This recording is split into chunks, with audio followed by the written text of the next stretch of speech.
can't attend. There we go.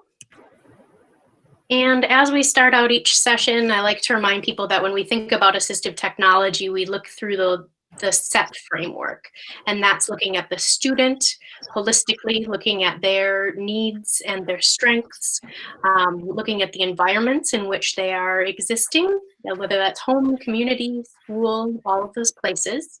Then we look at the tasks that we're hoping that student will do either more fully or more independently. And then finally, we look at the tools that we can overlay to help support those tasks. And Krista will be throwing a lot of tools at us today, which is awesome. And then, of course, we always look through an equity lens to make sure that each student is receiving exactly what it is that that individual student needs. So we'll start out with some sharing by Krista. We'll have a few minutes for Q&A, question and answers at the end. I'll share a couple additional resources, not much today, and then we'll do a quick wrap up. So without going on any further, I'll introduce to you Krista Sievertson. She is the autism specialist at Duluth Edison Charter Schools, and she's also a member of our Region 3 Assistive Technology Community of Practice. So I will turn it over to Krista to share some great resources today. All right, great. Thanks so much, Julie. So I will start screen sharing. Give me just a second. Mm-hmm. All right. Now my internet here is a bit slow, so hopefully it is showing up for you. Looks great. All right, thanks. So today we're going to talk about some supports for students with autism during this COVID-19 pandemic and this really interesting world of hybrid and distance learning that we have going on right now. I'm going to go over some challenges and suggestions that I have for those challenges. A lot of these were brought up through the questions that you filled out when you registered for this training. I'm going to go over some of the updates that I've made to our DEX ASD resources website, and we'll do a quick website tour to take a look around at the new things that are available on there, and then have some time for questions. So jumping right into it, and I'm going to go really fast through a lot of these slides. My hope is that you'll go back and take a look at the resources later. We're not going to dig into all of these just because we could have an entire session on probably each slide. So starting out with screen time being one of the biggest concerns for our students, and how do we maintain attention with our students with all this time online. I wanted to start by posting the National Board for Professional Teaching Standards recommendations for screen time and in particular online learning time for students in different age levels. So hopefully your schools, your districts have taken this into account when they are setting up your distance learning or hybrid learning options for students, that elementary students should really have no more than 1 to 2 hours online. And that includes not just face-to-face like Zoom time or Google Meet time, but the other activities that they're doing. Now, that's not to say they can't be doing activities that aren't online when they're learning at home, but just keep in mind for the safety of our children's brains and their development that they really should not be online as much as they are. Because we all know that in addition to all the assignments we're giving them, they're also on YouTube and playing Minecraft and watching movies. So just keeping that in mind. Some suggestions that have popped up from the teachers that I've been working with and things that have worked well for them is to start earlier in the day with our students. And in the morning, start off with a morning meeting if you can to set the tone with your students, review expected behaviors, maybe have a sample schedule of what their day might look like for them to review. And another thing that we found that's worked really well is that once they're on, to keep them on. So if you have for example, in our level 3 programs, we have multiple related service providers who come in and provide support to the whole group. So we have teachers start the day with their morning meeting with the class, and then instead of having the students log off and then log into a different link at a different point in the day, we just switch the host, switch presenters over to the related service provider that then comes in and does DAPE for the day, or a language lesson. So that's been really great to keep those kids on and keep their attention rather than having them need to track the time and log in later in the day. we have found that after lunch, pretty much all hope is gone as far as getting kids back, unless you're doing something super fun. So save those super fun activities for the end of the day. So another challenge is navigating the social expectations with remote learning. And these are things that we, just have to think about for each of our students. How do they know how to tell the teacher that they have a question or a comment? What do they do if they need to step away, if they need to go to the bathroom, or if something happens, they need to go get something? Where should they be looking when they're online with you? Because honestly, you guys are all over here right now. So if I did my presentation like this to you, that would be really awkward. So making sure that they know that they need to look at the camera, like maybe where the little light is. How do they think about what's in their background before they turn on their video? We've had a lot of unfortunate incidents with parents not quite clothed, or inappropriate things in the background going on. And so teaching them to do things like, for example, I've blurred my background today, in part because Meet makes my screen super huge, and I'm used to Zoom where all you can see is the black map that's behind me when I'm in Zoom. And then where are students sitting? Some of our kids only have the option to sit on their bed as a private place at home. They don't have a desk.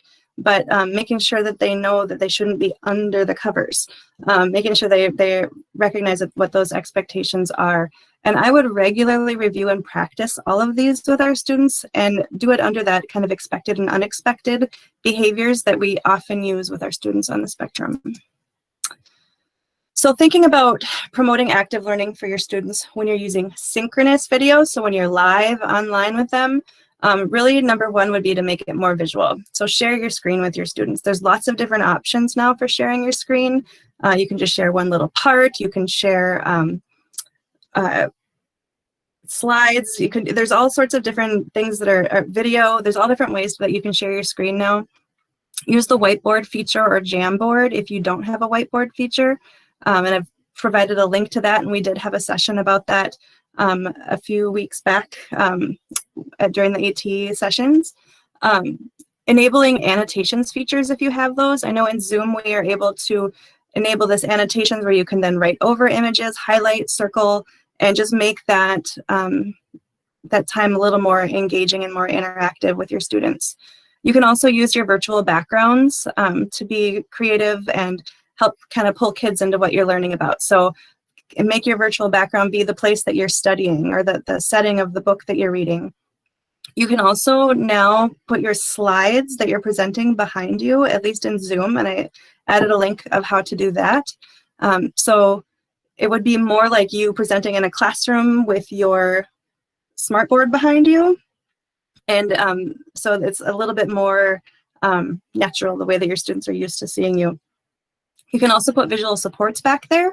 So for example, you could have a core word board up if you use something like that regularly in your classroom, and you could be pointing to it the way that you would in a classroom, but you don't actually have to have the core word board in your tiny little office space in the corner of your guest room, like where I am. You can make, making your video time with your students more social. So creating breakout rooms for small groups, giving your students that a little bit smaller group to make it a little bit more comfortable for them to interact and share their thoughts and experiences. You can also customize the breakout rooms so that you can have students with other students they're a little bit more familiar with. Add games, and I've added quite a few links to those. Live quizzes like Kahoot or Quizzes. Surveys like Poll Everywhere or Pear Deck, or even something really basic like raise your hand. Or you could have students change their background color to like red for no or green for yes, and that would be a quick, like you could look at the view of your students in the grid and see their kind of how this class is feeling all at once in one shot with those colors. So then we have the asynchronous learning, where our students are expected to be watching videos independently online or doing content online, which really is self-management, which is a huge skill that a lot of our students need to learn. Even high school students are still struggling with, and neurotypical students as well. So my suggestion for this is to check in with each of your students and their caregivers to learn about what their strategy is for organizing and planning their assignments. What are they doing? And do they even have one? If they don't, help them develop one. And I highly recommend Get Ready, Do Done by Sarah Ward and Kristen Jacobson. I have attached a webinar here. I believe there is a charge for it, but it's pretty inexpensive, like 30 bucks. And it's well worth it to learn about their systems for executive functioning supports. Also taking advantage of calendar functions, which can show the students the due dates of their assignments and can create checklists. So like Google Calendar, for example, I don't know what I'd do without it. I wouldn't even be here right now because I would have forgotten to come. But taking advantage of those things within your learning management system, whatever it is. I know we have people on Canvas and Schoology and Seesaw and Google Classroom. So I do have some links within my website that'll show you how you can set up checklists for your students within all of those platforms if you don't know how. And then using any announcement features that you might have to be able to just send out those reminders with links to specific assignments, maybe as a weekly reminder to your students. So the next piece with that asynchronous video, when we're posting videos for our kids, how do we promote that active learning for them? And a lot of these come from, these suggestions come straight from the research, and I've been looking into this a lot because I teach online courses at UMD, and I've been trying to figure out like, how do I engage these college students? So these are some of the suggestions that I've come across, and I think they apply really well to our students on the spectrum too. First of all, keep your recorded videos to a minimum 6 minutes or less, and really, really focus on your learning goals. Now, if you can't possibly get your content down to 6 minutes, then make multiple 6-minute or less videos and chunk them out into the topics that you're covering.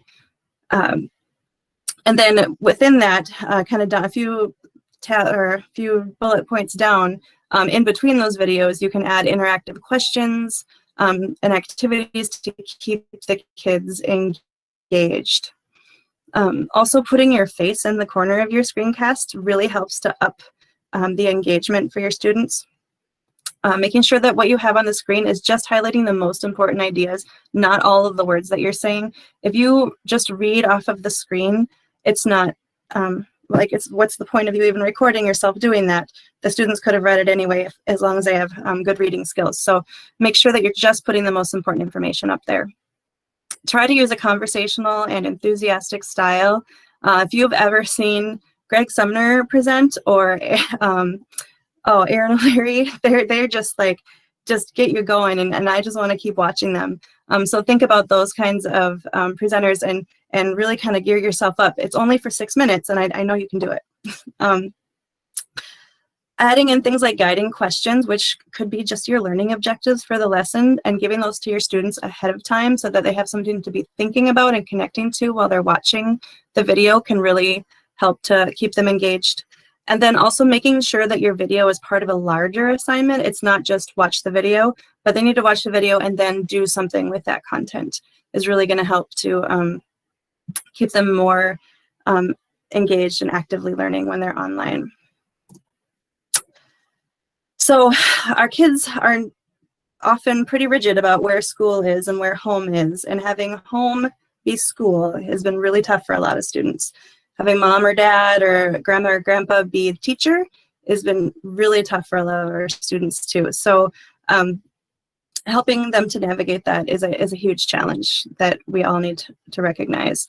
So some suggestions that I have for this would be to maybe have a small group with some of your students and share some of the challenges that they're experiencing with learning from home, and talk together about what kind of strategies that they're using to help themselves focus. Oftentimes, in the case of something like this, a lot of our students are more likely to listen to their peers and take their advice than what we have to say about, how to focus when they're at home, because we don't know. We're not at their home.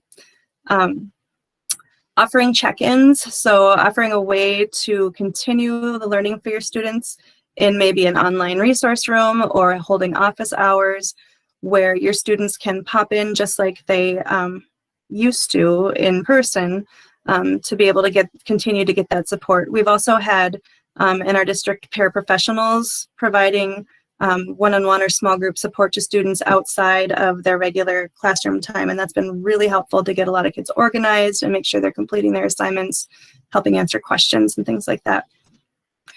Caregiver coaching is one of my main focuses for this school year, because the people who are at home with our students really need to know what are our ideas for how their students should be learning. What are the expectations that we have? And we need to be sure that we're communicating with the caregivers as much as we can without overwhelming them. I know they're getting a lot of emails right now from all different directions, but to try to help them through this process. So really focusing on the caregivers is important. And I think too, if you're struggling in some of your sessions with students, to talk to the parents outside of those sessions is really important. I know we've had issues where, you know, a parent's online supporting their student who has pretty high needs, and the therapist is trying to, kind of go up on the fly, like, well, how about, what is he like? How about Legos? Why don't we get out? Do you have some Legos you can pull out? And the parents like, nope, Legos are put away.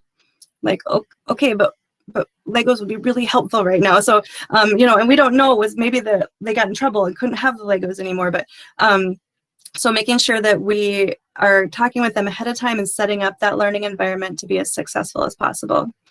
And then offering suggestions for them as far as how they could create a daily routine for their students, giving them sample schedules that they could follow, and being sure to include things in that sample schedule, like the things that the kids look forward to at school. So lunch, recess, PE, all those kind of times, or maybe a very favorite time of the day for your student is a science time where they're doing something that's in their special interest area.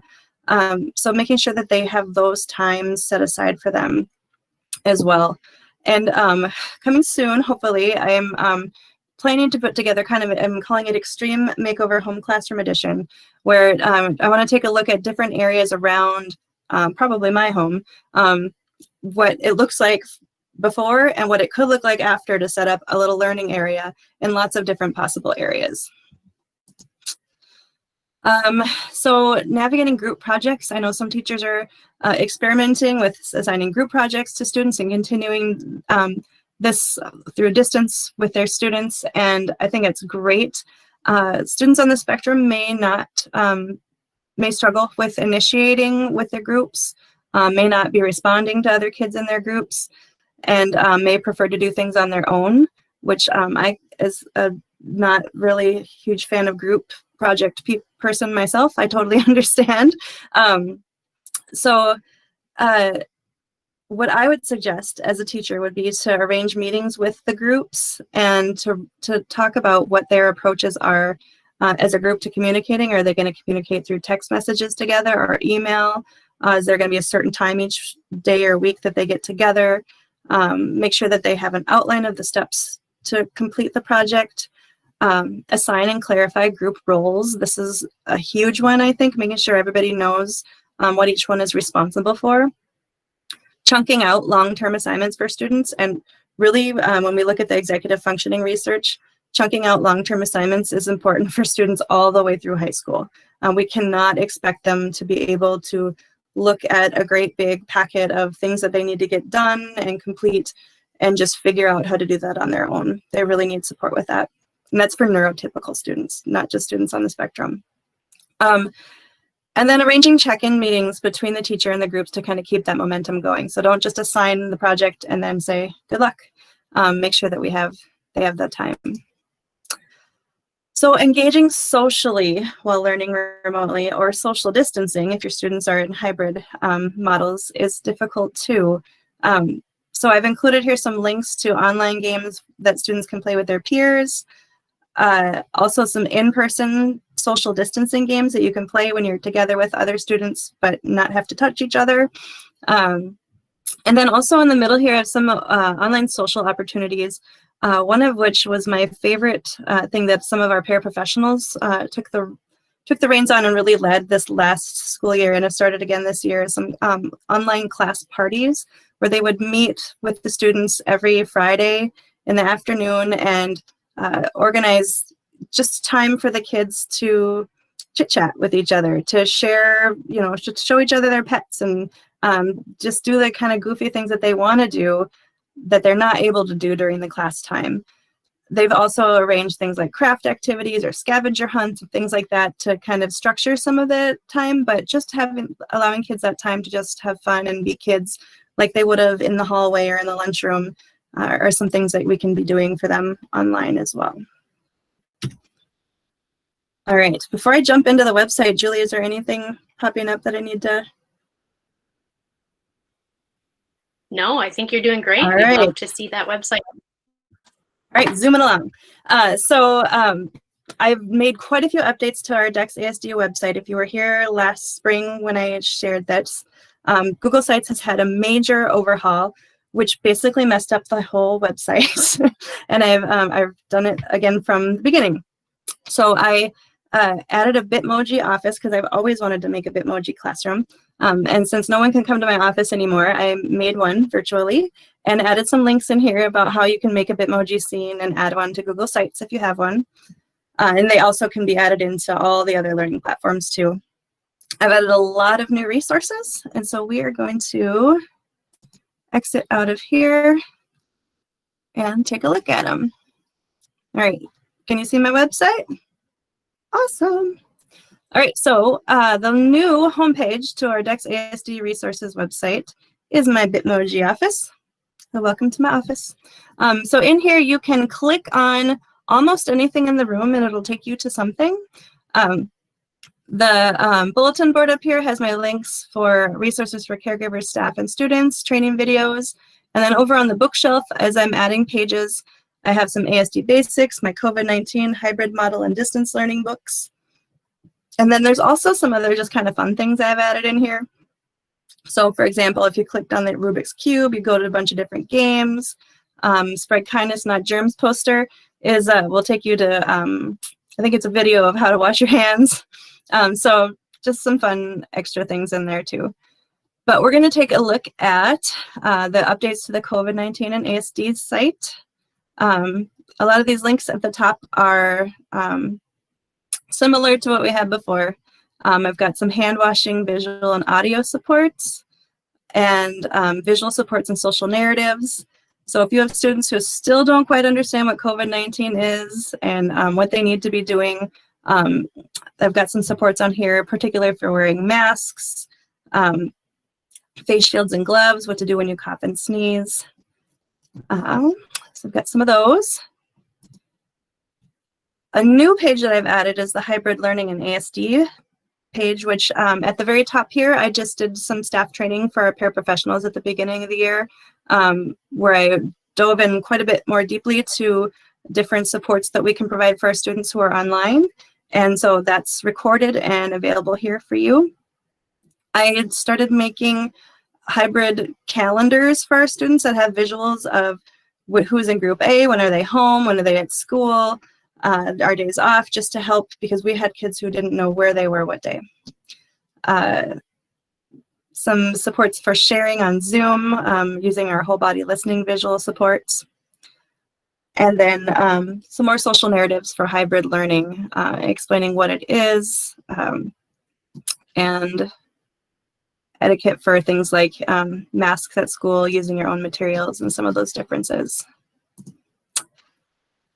So distance learning and ASD, this was up last year, but I have added some more supports, including I'm starting to add more here to the distance learning videos for caregivers, really trying to provide that coaching support for parents at home with ideas of what they can do to support their students. Some distance learning social narratives as well, and visual supports that parents can print and use at home, and then also we create individual supports and deliver those up to homes as well.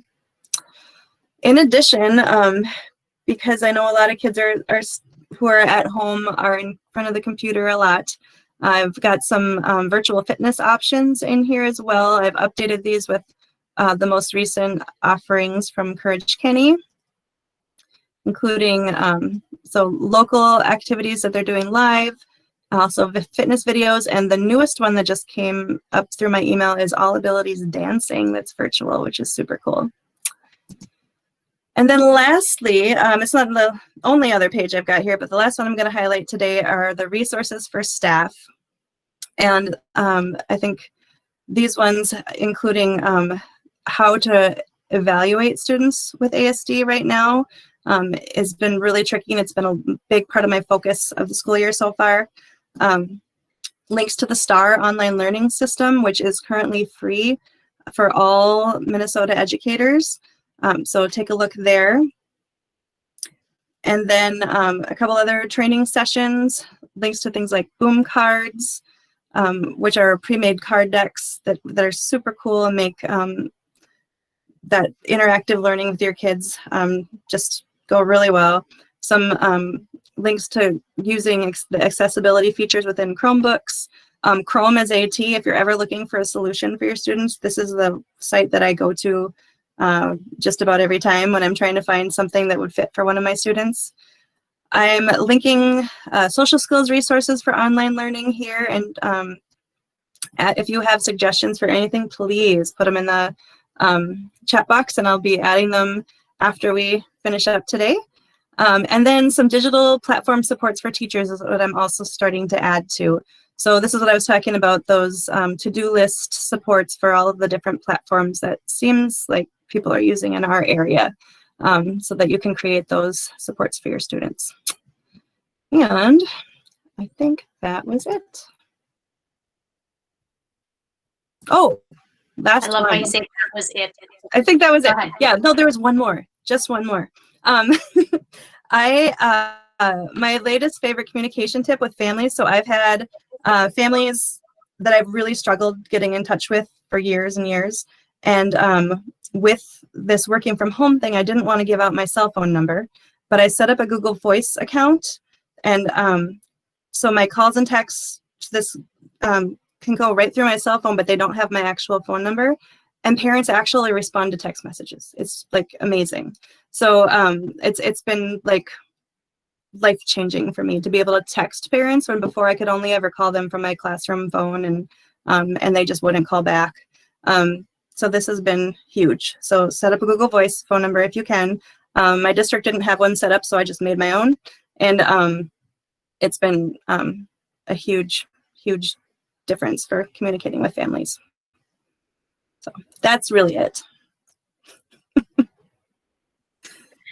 No, I was just going to give you a hard time. Like, you're like that when you presented amazing wealth of information. So that was absolutely amazing. I'd love to open it up for questions. If anyone has any questions or comments, you can go ahead and pick up the microphone or feel free to type in the chat window. Some amazing resources there. And I do see a question about where to find my page. It is linked in the slides. And also, if you just search DECS, D-E-C-S-A-S-D, it'll pop up in Google. Awesome. Great. Well, keep those questions coming if you have them. Otherwise, I'm going to do just a tiny, I'll screen share here. Ooh, hold on a second.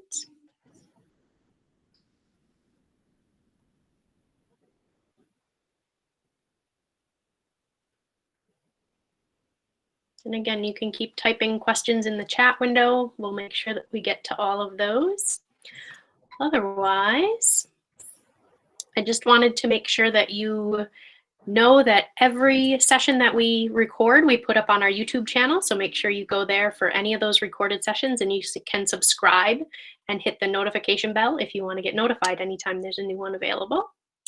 Next week, Sherry Walker will be talking about Jamboard, which is a resource that Krista talked about today too. It's a great way to be interactive through when you're online in meetings. So the link is there to register, and an email will be coming out this afternoon too. Upcoming, so next week is Sherry Walker. Then in November, we've got a bunch of lending libraries coming up. The Simon Technology Lending Library, and then the Lighthouse, then STAR, and then our Region 3. So watch for registration for those also coming up. And we know that every time when we do office hours, we share out a wide range of things. And so rather than feeling overwhelmed about everything that came your way, I really encourage people to pick just one thing that maybe you can go back and tomorrow with a student really implement right away, whether that's a suggestion or checking out a resource, but think about what that just one thing is for you. And I just want to say thanks for attending. I know it's a lot of hard work right now trying to figure out everything that's going on, but we appreciate you taking the time out of your day to be here. A recording will be sent to you through the calendar invite, and you can, of course, reach out to me with any questions. And I'll stop recording now, but just know that I will hang around to answer any questions that are still remaining.